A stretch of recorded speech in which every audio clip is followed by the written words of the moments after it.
খুলছে উপসাগরীয় আকাশ। রাতের নীরবতা ভেঙে আগুনের লেলিহান শিখা আর ধোঁয়ার কুণ্ডলী যেন ঘোষণা করছে মধ্যপ্রাচ্য আবারও প্রবেশ করেছে অগ্নি পরীক্ষায়। বাহরাইনে অবস্থিত মার্কিন নৌঘাঁটি এবং সংযুক্ত আরব আমিরাতের বিভিন্ন স্থানে গোপনে অবস্থান নেওয়া বিদেশি সামরিক সদস্যদের নিরাপদ আশ্রয়, বিলাসবহুল হোটেলগুলো হঠাৎই পরিণত হয়েছে কৌশলগত লক্ষ্যবস্তুতে। প্রবাদ আছে, চোর পালালে বুদ্ধি বাড়ে, কিন্তু এখানে পালানোর সুযোগই মিলেনি।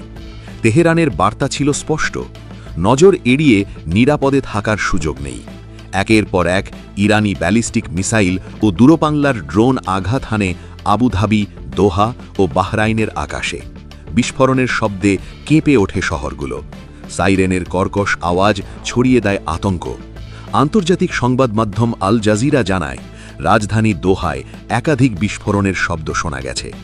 বাহরাইনের স্বরাষ্ট্র মন্ত্রণালয় বাসিন্দাদের নিরাপদ আশ্রয়ে যাওয়ার আহ্বান জানায় এবং শেখ খলিফা বিন সালমান কজওয়ে সেতুটি সাময়িকভাবে বন্ধ ঘোষণা করা হয়। আবুধাবির আকাশেও নিরাপত্তা সতর্কতা জারি করা হয়। বিশ্লেষকরা বলছেন, এটি কেবল সামরিক হামলা নয়, এটি স্ট্র্যাটেজিক রিট্যালিয়েশন অর্থাৎ কৌশলগত প্রতিশোধ এবং পাওয়ার প্রজেকশন অর্থাৎ শক্তি প্রদর্শনের এক সমন্বিত রূপ। রাষ্ট্রবিজ্ঞানের ভাষায় একে বলা হয় ডিটারেন্স সিগন্যালিং অর্থাৎ প্রতিরোধমূলক বার্তা প্রদান, যেখানে সরাসরি সংঘর্ষের পাশাপাশি প্রতিপক্ষকে মানসিকভাবে চাপে ফেলা হয়। সমাজবিজ্ঞানের দৃষ্টিকোণ থেকে এটি সাইকোলজিক্যাল শক ডক্ট্রিন অর্থাৎ মনস্তাত্ত্বিক আঘাতের কৌশল, যার উদ্দেশ্য শত্রুপক্ষের মনোবল ভেঙে দেওয়া। খামেনির অনুসারীরা যেভাবে প্রতিশোধের অঙ্গীকার করেছে, সেটি কেবল আবেগ নয়, বরং অ্যাসিমেট্রিক ওয়ারফেয়ার স্ট্র্যাটেজি অর্থাৎ অসমমিত যুদ্ধ কৌশলের অংশ বলেই মনে করছেন বিশেষজ্ঞরা। প্রচলিত সামরিক ঘাঁটি নয়, বরং গোপন অবস্থান ও লজিস্টিক নেটওয়ার্কে আঘাত হানা, এটাই ইরানের বার্তা। গালফ অঞ্চলের নিরাপত্তা বিশ্লেষকরা বলছেন, মার্কিন সৈন্য প্রত্যাহারের ঘোষণা থাকলেও বিভিন্ন দেশে সীমিত সংখ্যক সামরিক জনবল অবস্থান করছিল।